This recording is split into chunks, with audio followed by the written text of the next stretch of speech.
Chemistry শিখে থেকে আমরা আজকে যে বিষয়টা আলোচনা করব সেটা হলো আমাদের অরবিটাল সম্ভব কিনা। কোন অরবিটাল?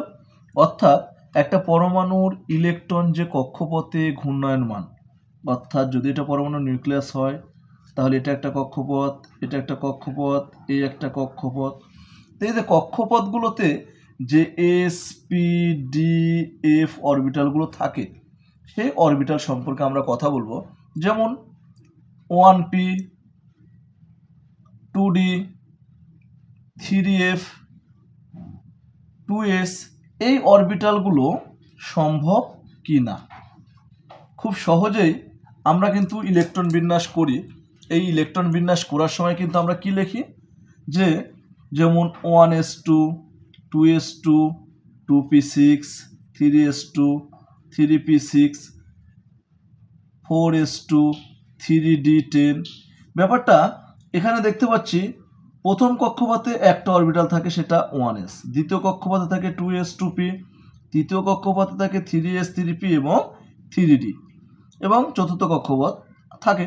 কিন্তু এখানে আমরা দেখতে পাচ্ছি যে 1p, প্রথম কক্ষপথে বলছি যে 1s অরবিটাল সম্ভব, 1p কি আছে?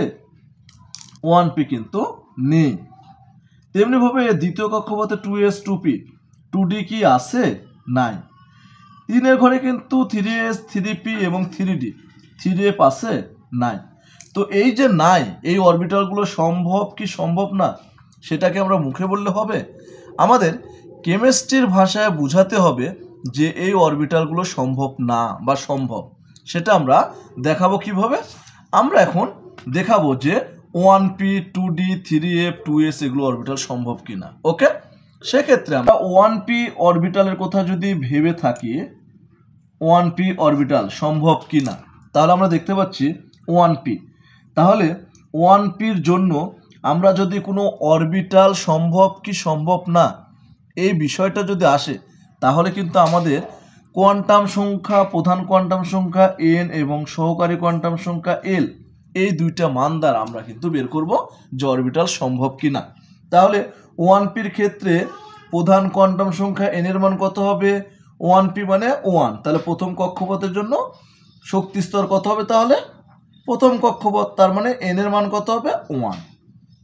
এবং n সহকারী কোয়ান্টাম সংখ্যা l, এটা নির্ভর করে কিন্তু আমাদের এই প্রধান কোয়ান্টাম সংখ্যার উপর, অর্থাৎ বলতে পারি 0 থেকে n-1 পর্যন্ত।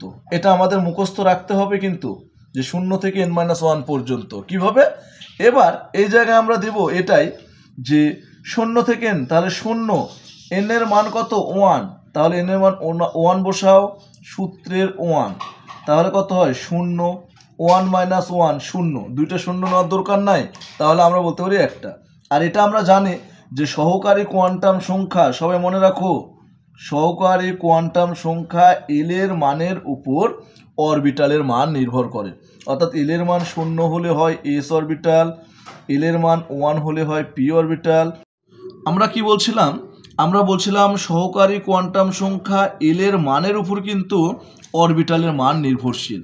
অর্থাৎ এল এর মান যদি 0 হয় তাহলে এস অরবিটাল, এল এর মান যদি 1 হয় তাহলে পি অরবিটাল, এল এর মান যদি 2 হয় তাহলে ডি অরবিটাল, এল এর মান 3 হলে এফ অরবিটাল। মনে থাকবে তোমাদের যে এল এর মানের উপর কিন্তু অরবিটালের মান নির্ভর করে। 0 হলে এস, 1 যদি পাই তাহলে পি, 2 পেলে ডি এবং 3 পেলে এফ। সেক্ষেত্রে আমরা দেখতে পাচ্ছি যে 1p সম্ভব কিনা। সেক্ষেত্রে এন এর মান 1 এবং এল এর মানটা পাইছি আমরা 0, তাহলে এল এর মান যদি 0 পাই তাহলে কোন অরবিটাল? এল এর মান 0 মানে এস অরবিটাল, এস। কিন্তু প্রশ্ন হলো যে এই এলটা আসলো কোথায় থেকে? এন থেকে। তাহলে এন এর মান যেহেতু 1, তাহলে এস এর সামনে 1 যোগ করো, তাহলে কি হলো? 1s।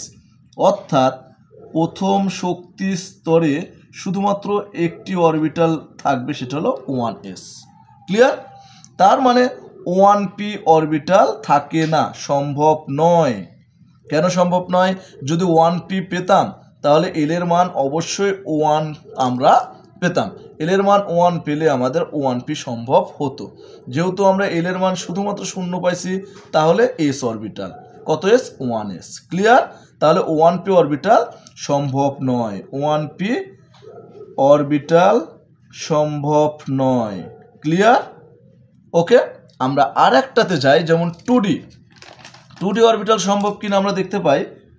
2d অরবিটাল সম্ভব কিনা, অরবিটাল সম্ভব কিনা। ওকে, সেক্ষেত্রে 2d মানে কি, n এর মান কত হবে 2, অর্থাৎ দ্বিতীয় শক্তি স্তর। এটা নিউক্লিয়াস, প্রথম শক্তি স্তর, দ্বিতীয় শক্তি স্তর। ওকে, তাহলে দ্বিতীয় শক্তি স্তরে কয়টা থাকবে আমরা অরবিটাল দেখতে পাচ্ছি, তোমরা সচরাচর দেখে ফেলছো। দ্বিতীয় শক্তি স্তরে থাকে 2s 2p, সেটা আমরা প্রমাণ করে দিই। তাহলে n এর মান 2 হলে সহকারী কোয়ান্টাম সংখ্যা l এর মান কি বলছিলাম, 0 থেকে n-1 পর্যন্ত, এটা সূত্র। তাহলে 0-র মান নাও, n-1 মানে কত, n এর মান 2 মাইনাস সূত্রের 1, তাহলে 0 আর 2 থেকে একবার দিলে কত থাকে 1। ওকে, তাহলে তোমরা দেখতে পাচ্ছ l এর মান কত আসছে 0, l এর মান 0 হলে কি অরবিটাল হয়, s অরবিটাল। l এর মান যদি 1 হয় তাহলে কি অরবিটাল হবে, p অরবিটাল। তাহলে আমরা কি মান পাইলাম, s এবং p। কিন্তু sp যে অরবিটালটা পাইছি, কততম শক্তি স্তর, কততম কোয়ান্টাম, 2, n এর মান 2, তার জন্য এখানে তোমাদের 2 অ্যাড করতে হবে। তাহলে বলো 2s 2p। তার মানে দ্বিতীয় শক্তি স্তরে আমাদের 2s এবং 2p অরবিটাল সম্ভব। তার মানে কি বলতে পারি, 2d অরবিটাল সম্ভব নয়, অরবিটাল সম্ভব নয়। ওকে, এটা ছিল আমাদের অরবিটাল সম্ভব কি সম্ভব নয়। তাহলে এরপরে তোমরা দেখে নাও, ও যদি আমরা বলতে থাকি যে 2d অরবিটাল সম্ভব নয়, d অরবিটাল পাওয়ার জন্য আমাদের l এর মান কিন্তু 2 হতে হতো। তার মানে l এর মান 0 হলে s অরবিটাল, 1 এর মান হলে p, এবং l এর মান 2 হলে d অরবিটাল হতো। যেহেতু l এর মান আমরা 2 পাই নাই, সেহেতু আমরা 2s 2p অর্থাৎ দ্বিতীয় প্রধান শক্তি স্তরে 2টি অরবিটাল সম্ভব। তেমনিভাবে তোমাদের জন্য হোমওয়ার্ক থাকলো 3f অরবিটাল সম্ভব কি সম্ভব নয়, সম্ভব কি না, এটা আমাকে কমেন্টস করে জানিয়ে দিবে।